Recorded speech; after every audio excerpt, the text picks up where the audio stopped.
ओम श्री सतनाम साखी। जय श्री कृष्ण। परम श्रद्धेय सद्गुरु स्वामी शांति प्रकाश जी महाराज के सत्संग प्रवचनों का संकलन। सत्संग वर्खा भाग 10 प्रवचन 3 पार्ट 1 गुरु शिष्य संवाद। गुरु महाराज ने अपने प्रवचन में कहा, ये जीव कई जन्मों से जैसे ही परमात्मा से बिछड़ा है तब से इसका भटकना शुरू हुआ है और आज तक भटक ही रहा है। ये 84 लाख योनियां भटका है, कभी अंडज में, कभी जेरज में, कभी स्वदेज में, कभी उद्भुज में, ऐसे कई योनियां भटका है। ऐसा क्यों? क्योंकि जीव को गुरुदेव के सिवाय, भगवत नाम सिमरन के सिवाय कहीं भी ठौर नहीं मिलेगी। कहते हैं, राम विमुख थल नरक न पाई। संत कहते हैं कि जो राम से विमुख हैं उसे नरक में भी जगह नहीं मिलेगी, वहां भी वो भटकता ही रहता है। अरे स्वर्ग तो छोड़ो, उत्तम लोक तो नहीं मिलेगा, किंतु नरक में भी वो जीव भटकता ही रहता है। इसलिए जीव का पहला काम यही है कि ईश्वर को राजी करके उसे प्राप्त करे, परंतु ये काम होगा गुरु के मार्फत। वशिष्ठ महाराज ने शिक्षा दी राम को, राम के बहाने सारे संसार को उसका लाभ मिला। भगवान श्री कृष्ण ने उपदेश किया अर्जुन के प्रति, अर्जुन के बहाने सारी दुनिया का कल्याण हुआ। संत भी ऐसे उपदेश करके किसी एक जिज्ञासु को निमित्त बनाकर सारे संसार को शिक्षा देते हैं। आप भी इस उपदेश से लाभ उठाकर अपना कल्याण करें। जीव व ईश का मिलाप कर आप हमेशा के लिए जन्म मरण के चक्कर से छूटकर शांति भवन में रहकर आनंदित रहें। एक दिन 2-4 जिज्ञासु परम पूज्य सद्गुरु स्वामी टेऊनाम जी महाराज के पास कुछ शंका लेकर आए। जिज्ञासुओं से महाराज जी ने पूछा, बाबा कैसे आए हो? उस पर वो प्रेमी कहते हैं, साईं, हमारी एक प्रार्थना है। हम बहुत भटक चुके हैं, हमें पूरा मार्गदर्शन नहीं मिल पाया है। हे स्वामी जी, हे महाराज, अब आपकी कीर्ति व यश सुनकर हम आपकी शरण में आए हैं। जिस तरह आपने परमात्मा को प्राप्त कर अमर पद हासिल किया है और इतनी शांति प्राप्त की है, कृपा करके हमें भी ऐसा उपाय बताकर ईश्वर की राह लगाकर उन्हीं से मिलाइए। जिज्ञासुओं की ऐसी शुभेच्छा सुनकर गुरु महाराज जी अति प्रसन्न हुए। उन्होंने कहा, बाबा, आपके मन में जो भी भावना है, इच्छा है, उसे स्पष्ट करें। तब वे जिज्ञासु कहते हैं,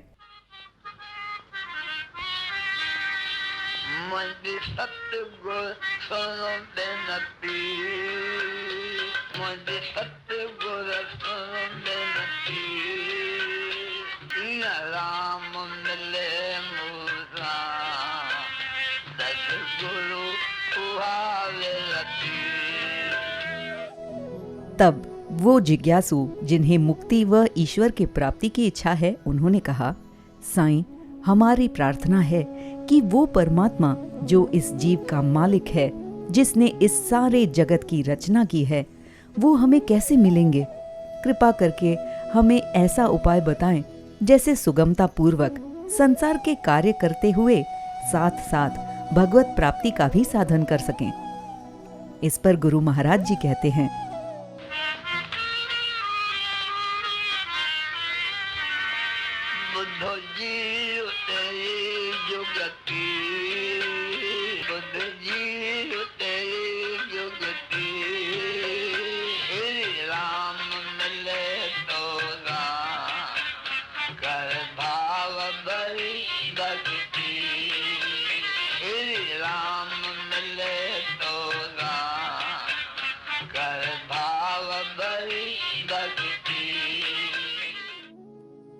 किसी दरवेश ने कहा है, ए मत, इस सदन में हरि आवे कहीं बात। यानी इस हृदय रूपी घर में परमात्मा किस रीति से आए?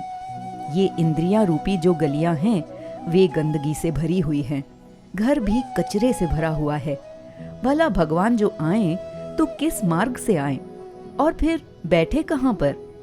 एक भक्त भगवान से प्रार्थना करता है, प्रभु, जैसे आप पहले भक्तों के पास आए हैं, अब कृपा करके मेरे पास आइए।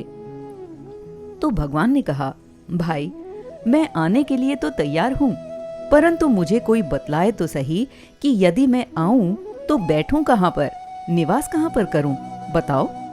पहले घर साफ करो, घर में दूसरा कुछ भी मत रखो, केवल मुझे अकेला बिठाओ। मैं दूसरे के साथ अथवा गंदगी युक्त जगह पर कैसे बैठूं? अरे एक सामान्य इंसान या भंगी ही कहो, वो भी अपने बैठने वाले स्थान को साफ करके उसके बाद वहां बैठता है। तो फिर मैं तो त्रिलोकीनाथ, अनंत ब्रह्मांड नायक, मैं तेरे हृदय रूपी घर में जो गंदगी से भरा हुआ है, यथा काम से, क्रोध से, लोभ से, मोह से, अहंकार व ईर्ष्या से, कपट व कलह से भरा हुआ है, भला बताओ तो सही, ऐसे गंदगी युक्त हृदय में मैं बैठूं कहाँ पर? आऊं भी तो कितनी देर खड़े रहना पड़ेगा। अतः पहले तू मेरे लिए बैठने की जगह बना, घर को खाली कर, तो मैं शीघ्र ही आऊं। इस पर गुरु महाराज जी ने कहा, बाबा भगवान की युक्ति ये है कि आप भगवान की भक्ति करो। भगवत स्मरण करेंगे तो धीरे धीरे संसार की स्मृति छूटती जाएगी। जैसे कोई आदमी कल्याण से बंबई जाए तो धीरे धीरे कल्याण की हद दूर होती जाएगी, वस्तुतः इतनी दूर होती जाएगी जो दिखाई भी नहीं देगी। तो आप भी भगवान को भाव से याद करते रहें तो कोई क्षण ऐसा भी आएगा जहां आपकी वृत्ति लय हो जाएगी और ये जगत और जगत का सारा प्रपंच सभी सुगमता पूर्वक तिरोहित हो जाएगा। फिर आपके हृदय रूपी घर में मात्र परमात्मा ही रहेंगे।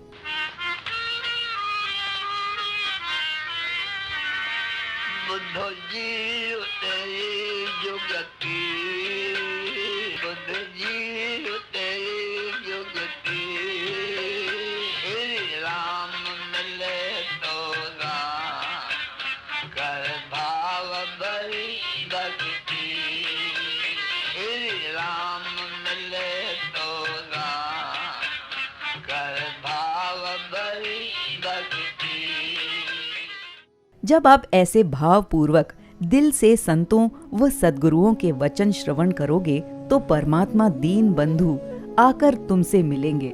ऐसे तो सभी भगवान को याद किया करते हैं, परंतु जो प्रेम से, सच्चे हृदय से संसार को भुलाकर उसे याद करता है, परमात्मा वहां झट से प्रकट हो जाते हैं और उस पर राजी हो जाते हैं।